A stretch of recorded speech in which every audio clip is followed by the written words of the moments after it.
Hello everybody and welcome to the Round 8 review. Carlton beating North Melbourne by 7 points. It was a game with everything, all sorts of emotions, not so different to last week, apart from the fact that we win the game. We start off so well, a lot of talk and PTSD, especially for me. I was worried about this game. I was worried about the whole going into a game as favourites and expecting to win and understanding that, this is where we want to be and this is the kind of situation we want to be in. And, we'll be talking about having to win this game and things like that. But, against a side who are just desperate, been losing, desperate for a win, and have good form against us. But we came out at the start of that game in the most perfect fashion. And, quarter time, I was wrapped. I was just so pleased that we had passed the test or passed the first quarter test.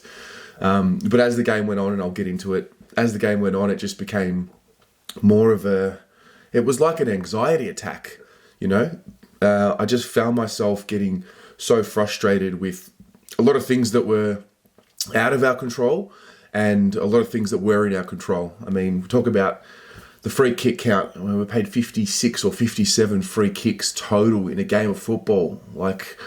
I just felt like that game was far too over-officiated, far too many whistles, especially once it got wet. Put your fucking whistles away. But then also, 63 clangers from us. So there's that as well. And, there's it's just one of those wins where a lot of learnings can be taken from. And that's, I guess when you look at the last 2 weeks, you'd much rather be in our situation after a win. Having said that, it's interesting because I felt like we played better for longer against Port and probably copped more criticism compared to yesterday, where we played better for less than what we did in the span of a game against Port.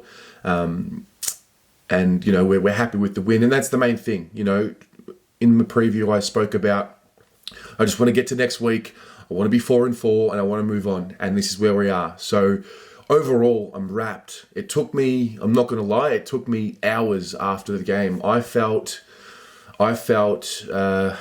emotionally exhausted after the game. And I don't know what it was. I don't know if it was just the nature of the stress, whistle after whistle, free kick and screaming and all of that.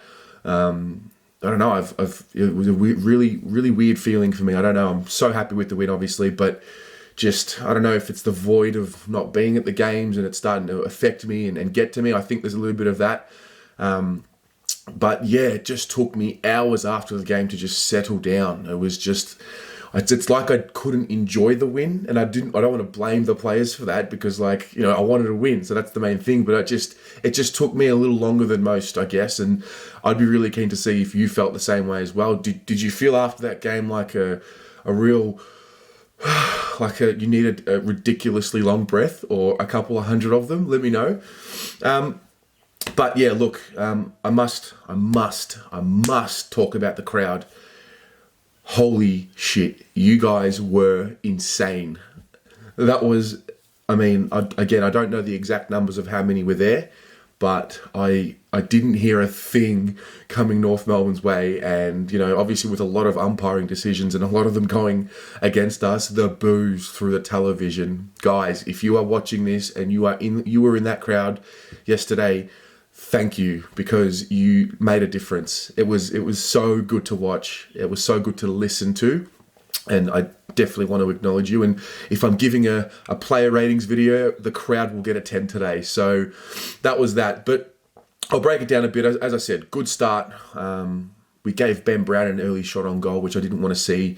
A bit worried there. But I just felt like quarter one was a professional quarter. Quarter two, bit of a response from North, Jed Anderson gets into Cripps, and the moment that stuck out for me was Walshy getting into Jed Anderson. And that's little moments like that. It's leadership, it's, caring for your teammate, things like that. And I liked the fact that the boys got into the guys trying to get into Cripps. And that was important for me. Pittard gets the yuck bounce for a goal. It was just one of those moments. he's playing on Doherty, he's tagging him. Doherty pushed up the ground on this particular moment. Pittard gets it there. And we gave up 3 soft goals. Let's be honest, they were, due to our direct turnover or mistake or free kick. And we just allowed them to get emotionally invested in the game. And that was the thing.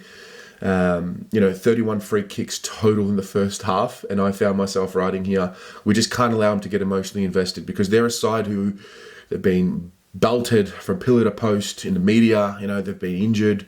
And all of that, so you don't want to give them a sniff, but we did. Third quarter comes around. I thought, we got the first goal of the third quarter. I thought, fantastic, tick the box. That's what was desperately needed. And then we just let ourselves down badly. At the end of the third, they were leading the clearances 33-17, and at this stage, it started to get a little bit more wet. And but for a Jasper Pittard brain fade, Polo puts them up at the end of the third quarter, and then we're talking a real stress, and it already was. I found the fourth quarter really hard to watch. I think this is what tied into my emotional exhaustion after the game. I found it really, really difficult to watch that fourth quarter. It was yuck. It was ugly. It was an ugly fourth. I found myself saying, like, where are the leaders? Why are there so many whistles? Why are the umpires making themselves known in this game? Why am I hearing the whistle so much? And a bit of everything. But look, we kind of fall over the line. I think because we asked for the great starts early in the season, and this is probably why we ask for the great starts, because the start that we had, it set up the win. We did so much good work early, and the whole footy gods and you get what you deserve in a game of football. I kind of feel like that happened because we were so good early. We asserted so much dominance early in the game.